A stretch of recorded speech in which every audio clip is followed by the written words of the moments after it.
Leyenda colonial El Espantoso. Esta historia fue grabada el 12 de enero del año 2024.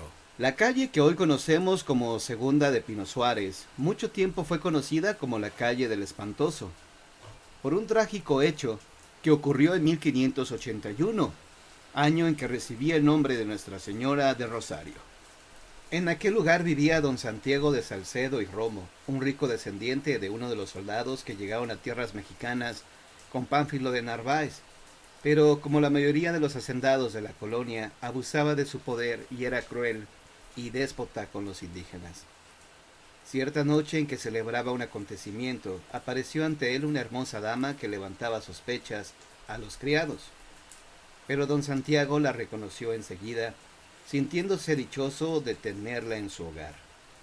Doña Ana, dijo haciendo un acto de reverencia propia de un caballero, es una aventura tenerla en mi casa. La joven se acercó con el rostro casi cubierto. Ruego me acompañe, señor, me encuentro en problemas y sé que usted es una persona de confianza. Era el mes de noviembre y soplaba un viento frío por las calles. Pero eso no le importó al caballero, que en cuestión de segundos se encontraba detrás de la bella dama. Hacía tiempo que anhelaba el amor de aquella mujer, por lo que se sentía dichoso de tenerla frente a él, pidiéndole su ayuda. La dama condujo a don Santiago más allá de la Plaza Mayor, en dirección a Santo Domingo, donde finalmente se detuvo al pie de una casa. Haga el favor de llamar a la puerta, dijo ella, señalando el portón. Pero antes de que el caballero pudiera hacerlo, éste se abrió de par en par. Ligeramente intrigado, el señor de Salcedo y Romo siguió a doña Ana a través del espacio patio, y por fin penetraron en un oscuro recinto. En vano le pidió en 2 ocasiones que le dijera de qué se trataba, porque doña Ana solo le decía que esperara. Ella encendió una vela y fue cuando ante los ojos de don Santiago algo le erizó los cabellos. «No puede ser», dijo gritando. Aquellos espectrales seres le hablaron. «No tema, don Santiago, ya lo estamos esperando. Ahora nos toca a nosotros juzgarlo». Sintiendo enloquecer de pavor, don Santiago trató de ganar la puerta, pero doña Ana le cerró el paso. «Regresa a escuchar la sentencia de sus acusadores. Don Santiago, no puede salir», dijo la joven tomándolo del brazo.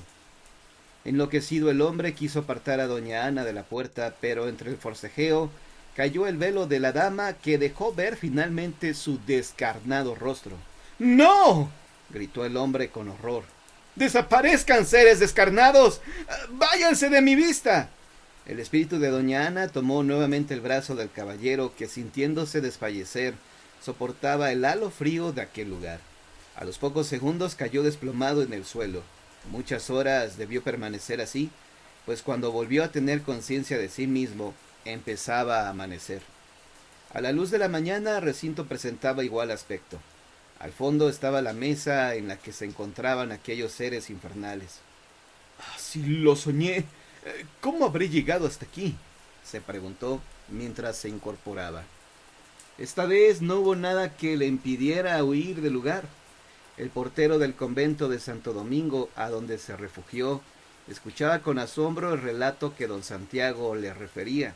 Debido a la gravedad del caso y con el agitado ritmo que llevaba todavía el caballero, fue conducido a una celda donde podía permanecer hasta que se tranquilizara. Estando ahí, los recuerdos se hicieron cada vez más claros, y fue así como recordó que una de las voces de aquellos espeluznantes seres se parecía a la de Fray Sebastián, abnegado protector de los indígenas que luchó contra las crueldades de los encomenderos.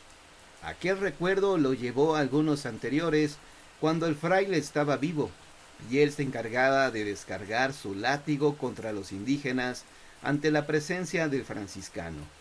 Sin poder evitarlo, Fray Sebastián veía cómo este hombre fustigaba a sus esclavos hasta hacerlos caer sin sentido, y con gran abnegación el religioso auxiliaba después a aquellos desgraciados, curándoles las heridas y confortándolos con sus consuelos.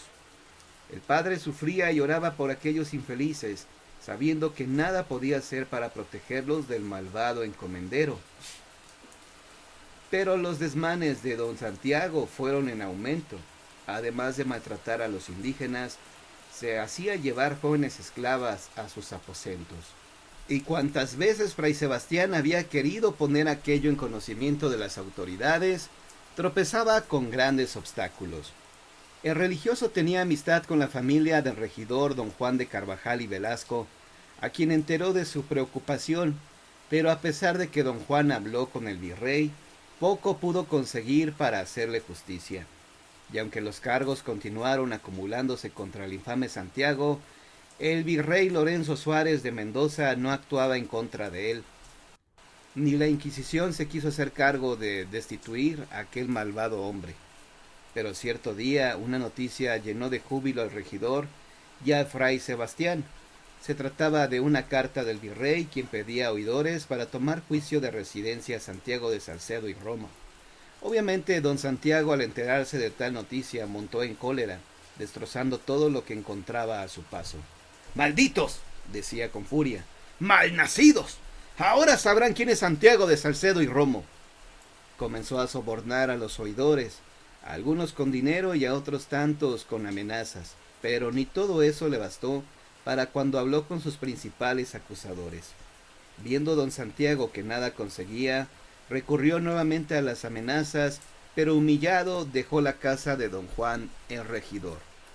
Esa misma noche, después de haber deliberado hasta muy tarde don Juan y sus amigos, don José de Gutiérrez dejó la casa del caballero para dirigirse a la suya en las cercanías de Santo Domingo. Al doblar la esquina, un embosado le salió al paso, y antes de que don José pudiera desenvainar su espada, el asaltante se arrojó sobre él, apuñalándolo sin piedad en el pecho. Antes de exhalar el último aliento, el señor de Gutiérrez pudo reconocer a su asesino. El criminal tuvo tiempo de despojar a don José de sus pertenencias, con el único fin de que el hecho pasara por un asalto, y no se equivocó. Al día siguiente se pregonaban lutos por don José, muerto en un asalto. La noticia consternó a todos los habitantes de la capital de la Nueva España, principalmente a don Juan y a su hermosa hija doña Ana. «¡Padre, ha muerto mi prometido!», dijo la bella mujer. Doña Ana cayó en cama quejada de extraña dolencia, debido a la impresión causada por la muerte de su prometido. Aseguraba que el espíritu de su prometido se le aparecía todas las noches como queriéndole decir algo. Por tal motivo, llamó en contadas ocasiones a su padre, quien finalmente pudo ver a su amigo descarnado. Después de aquellas visiones, doña Ana estaba rendida en un sueño profundo del que parecía no iba a despertar jamás. Pero una nueva desgracia vino a sumarse a la que padecía aquella casa. Una noche en que doña Ana pareció entrar en agonía, don Juan salió desesperado en busca del boticario más cercano. Al atravesar la calzada a la altura de la Plaza Mayor, un carruaje surgió de las sombras, y sin que don Juan pudiera evitarlo, lo arrolló con violencia. Aquel sujeto se dio a la fuga, mientras don Juan agonizaba tirado en el empedrado. También él alcanzó a ver el rostro de su agresor, pero no pudo decírselo a nadie. En ese preciso momento doña Ana lanzaba un terrible alarido en su lecho, pero esta vez sin vida. Al día siguiente se inició el juicio de residencia de don Santiago de Salcedo y Romo. Por tal motivo aquel hombre no se enteró que se hacían dobles funerales por don Juan y su hermosa hija doña Ana. Los testigos presentados ese día habían sido sobornados por el señor de Salcedo y no presentaron cargo alguno en su contra.